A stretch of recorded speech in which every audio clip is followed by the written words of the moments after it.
அஸ்ஸலாமு அலைக்கும் வரஹ்மத்துல்லாஹி வபரகாத்து. அன்பார்ந்த அனைத்து உறவுகளுக்கும் இனிய மாலை வணக்கம். ஒரு முக்கியமான தகவல் ஒன்று உங்களுக்கு சொல்லி ஆகணும் இந்த நேரத்தில். எனக்கு பர்சனலாக வந்த சில இன்ஃபர்மேஷன், அதோடு சேர்த்து அரப் டைம்ஸில் வந்து ஒரு செய்தி, இது ரெண்டையும் சேர்த்து தான் உங்களுக்கு இந்த தகவலை நான் அப்டேட் பண்ணுறேன். தயவு செய்து மறக்காமல் கேளுங்க. குறிப்பாக நிறைய பேர் வந்து வாடகைக்கு அறைகள் எடுத்திருப்பீங்க. சிலருடைய அந்த வாடகைக்கான அறைகளுக்கு பொறுப்புதாரி, அதாவது மசூல்னு சொல்லுவாங்க இல்லையா, மசூல் வந்து உங்கள் பேரில் தான் ரெஜிஸ்டர் பண்ணியிருப்பாங்க. ஒருவேளை உங்களுடைய அந்த யாராவது ஒருத்தர் அந்த அப்பார்ட்மெண்ட்கள்லையோ அல்லது உங்களுடைய வேலைத்தலங்கள்லையோ இருக்கக்கூடிய சிலர் வந்து இருக்காங்க இல்லையா, உங்களுடைய மேனேஜர்களாக இருக்கலாம் அல்லது உங்களுடைய யாராவது அந்த மந்துக் அப்படின்னு சொல்லுவாங்க இல்லையா, அந்த மாதிரி ஆட்களாக இருக்கலாம். இவங்க என்ன பண்ணுவாங்கன்னா, சில நேரங்களில் இப்போ கம்பெனியில் ஒரு அப்பார்ட்மெண்ட் எடுக்கிறாங்கன்னா, ஏதாவது ஒரு பில்டிங்கில் வந்து ரூம் எடுக்கும்போது அதில் வந்து பார்த்திங்கன்னா ஒருவேளை உங்களுடைய சிவில் ஐடியை கொடுத்து அந்த அப்பார்ட்மெண்ட்டை வந்து புக் பண்ணிடுவாங்க. இந்த நேரத்தில் என்ன ஆகும்னு பார்த்தீங்கன்னா, இப்போ ரீசெண்டாக ஒரு சகோதரர் வந்து இப்போ ஒருத்தர் வந்து பிடிபட்டிருக்கிறாரு. அதாவது அவரை பிடிச்சதுக்கான காரணம், பில்டிங்கோடைய ஹாரிஸ் பிடிபட்டிருக்கிறாரு. அந்த செய்தி தொகுப்பை நான் வந்து வீடியோவில் முன்னாடி அட்டாச் பண்ணுறேன். ஹாரிஸ் பிடிபட்டிருக்கிறாரு. காரணம் என்னென்னு பார்த்தா, 3150 ரூபாய் ரெண்ட் கொடுக்க வேண்டிய காசை வந்து ஆட்டையை போட்டார். சரியா? அது அந்த ஹாரிஸை பிடிச்சிருக்கிறாங்க. காரணம் என்னென்னா, பணம் கொடுக்காம போனது. அதே மாதிரி இப்போ ரீசெண்டாக ஒரு சகோதரர் நாட்டுக்கு போயிருக்கிறாரு. சரியா? ஒரு கம்பெனியில் வேலை செஞ்சுட்டு நாட்டுக்கு போயிருக்கிறார். நாட்டுக்கு போயிட்டு புதிய வீசாவில் அவர் வந்து திருப்பி இந்த நாட்டுக்குள்ளே வராரு. அதாவது கேன்சல், அவர் வேலை செஞ்ச ஒரு கம்பெனியில் வேலை செஞ்சுட்டு அதுக்கப்புறமா என்ன பண்ணுறாருன்னா, புதிய ஒரு வீசாவில் அந்த கம்பெனிலேருந்து அவர் கேன்சல் போயிட்டு புதிய வீசாவில் இந்த நாட்டுக்குள்ளே வராரு. வந்து புதிய வீசாவில் வேலை செஞ்சுக்கிட்டு இருக்கும்போது அவருடைய மொபைல் ஐடிக்கு, அதாவது செகலுக்கு ஒரு மெசேஜ் வருது. இந்த மாதிரி உங்களுக்கு எதிராக இப்படி ஒரு அப்பார்ட்மெண்ட் ஓனர் வந்து கம்ப்ளைண்ட் பண்ணியிருக்காங்க. நீங்கள் கிட்டத்தட்ட ஒரு 1750 தினார்னு நினைக்கிறேன், 1750 தினார் ரெண்டு பேலன்ஸ் கட்ட வேண்டி இருக்குது. நீங்கள் வந்து ரெண்ட் கட்டாமல் போயிருக்கிறீங்க அப்படின்னு.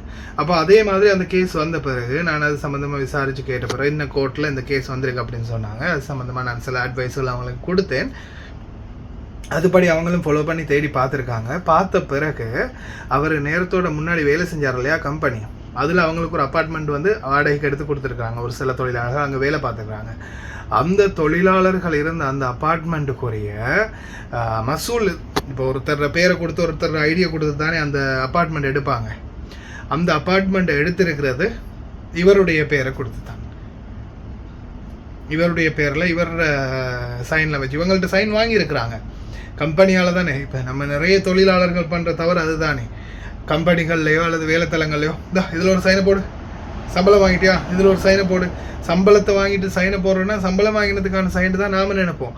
அவங்க என்ன செய்வாங்க, இவருக்குரிய கொடுப்பனவு, இவருக்கு கொடுக்க வேண்டிய போனஸ், இவருக்கு கொடுக்க வேண்டிய இண்டெமினிட்டி, இது எல்லாமே நாங்கள் கொடுத்துட்டோம், எல்லாமே அவர் வாங்கிட்டாரு அப்படின்ற மாதிரி சைனை வாங்கி எடுத்துருவாங்க. கடைசியில் நீங்கள் என்ன செய்வீங்க, அவங்கள்ட்ட மறுபடியும் இங்கே வருஷ கடைசியிலையோ அல்லது நீங்கள் அந்த வேலை முடிச்சுட்டு போகக்கூடிய நேரத்துலையோ நீங்கள் வந்து அவங்கள்ட்ட என்னுடைய இந்த இண்டெமினிட்டியை கொடுங்க, என்னுடைய போனஸை கொடுங்க, இல்லாட்டி எனக்கு இதை கொடுங்க அதை கொடுங்கன்னு ஏதாவது சொல்லி, இல்லை அவங்களுக்கு எதிராக கேஸ் ஏதாவது போடணும்னு நீங்கள் போனாலோ கடைசி வரைக்கும் உங்களால் அதை போடவும் முடியாது, இது செய்ய முடியாது. காரணம் என்ன, கடைசியில் நீங்களே உங்கள் கையெழுத்து வச்சு தானே இந்த காசை வாங்கியிருக்கீங்க அப்படின்னு இதிலே போட்டிருக்கிறார் அப்படின்னு சொல்லி அவங்க அதை ப்ரூஃபாக காட்டுறதுக்கு வாய்ப்பு இருக்குது.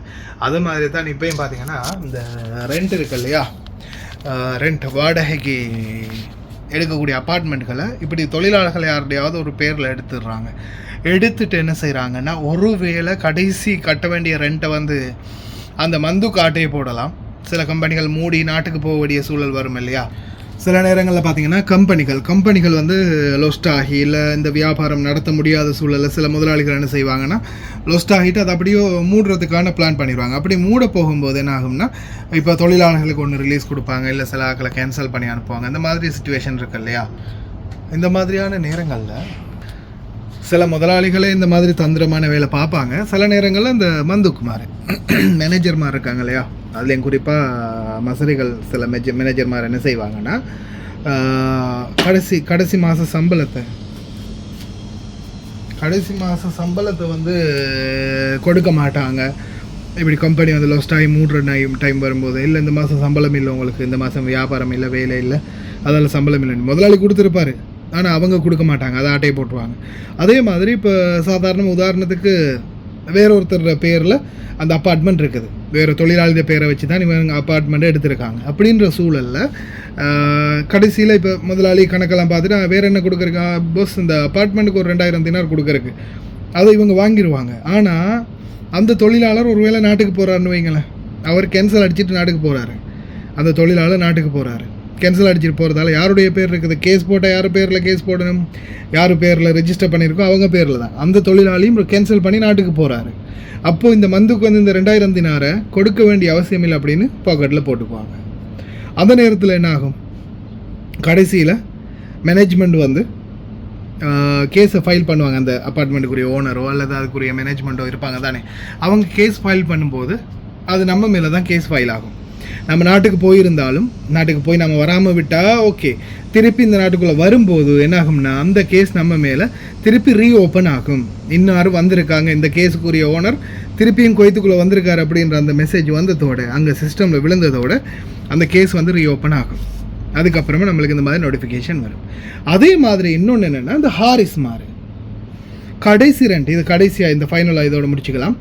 கடைசியாக அந்த சிலர் என்ன செய்வீங்க, இப்போ நீங்கள் ரெண்ட்டு, இப்போ நாட்டை விட்டு நீங்கள் விட்ரோ பண்ணி போக போகிறீங்க, அல்லது நான் இந்த சொன்ன மாதிரி நீங்கள் தான் உங்கள் பேரில் தான் அப்பார்ட்மெண்ட் இருக்குது, உங்களுக்கே தெரியும், அது நீங்கள் வந்து இந்த கேஷை பே பண்ண போகிறீங்க. அதே மாதிரி அந்த அப்பார்ட்மெண்ட்டையும் கடைசியாக காலி பண்ண போகிறீங்க. கடைசியாக காலி பண்ணி எல்லாத்தையும் ரெண்ட் எல்லாம் வந்து பே பண்ணிவிட்டு கடைசியாக காலி பண்ண போகிறீங்க. அப்போ என்ன பண்ணுறீங்க, பெருசாக உங்கள்கிட்ட பொருட்களும் இல்லை, கொஞ்சம் பழைய சாமான்லாம் இருக்குது. அப்போ நீங்கள் சொல்கிறீங்க ஹாரிஸ்கிட்ட, ஹாரிஸ் இந்த சாமான்லாம் இருக்கிற மாதிரி இருக்கட்டும், எங்களுக்கு இதெல்லாம் தேவையில்லை, நாங்கள் நாட்டுக்கே போகிறோம் அப்படின்னு நீங்கள் போக போகிறீங்க. அந்த சூழலில் என்ன செய்கிறீங்க, அதுக்குரிய ரெண்ட், அப்பார்ட்மெண்ட்டுக்குரிய ரெண்ட், அந்த ரெண்ட்டையும் நீங்கள் கொடுத்துட்டு நீங்கள் அப்படியே சாமான்லாம் இருந்த மாதிரியே விட்டுட்டு உங்களுக்கு தேவையானதை மட்டும் எடுத்துகிட்டு போயிட்டீங்க.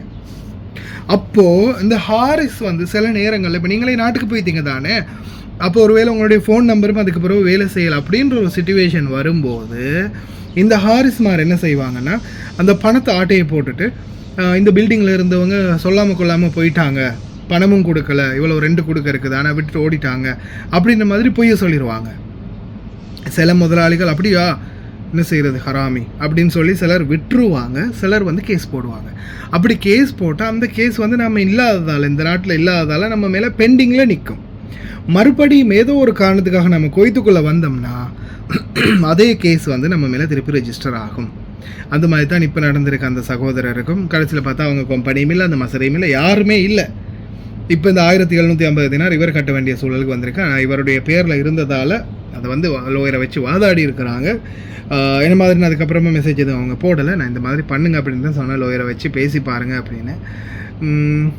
இந்த விஷயத்தில் இனி வருங்காலம் இந்த ரெண்டுக்கு இருக்கிறவங்க ரொம்ப கவனமாக இருங்க.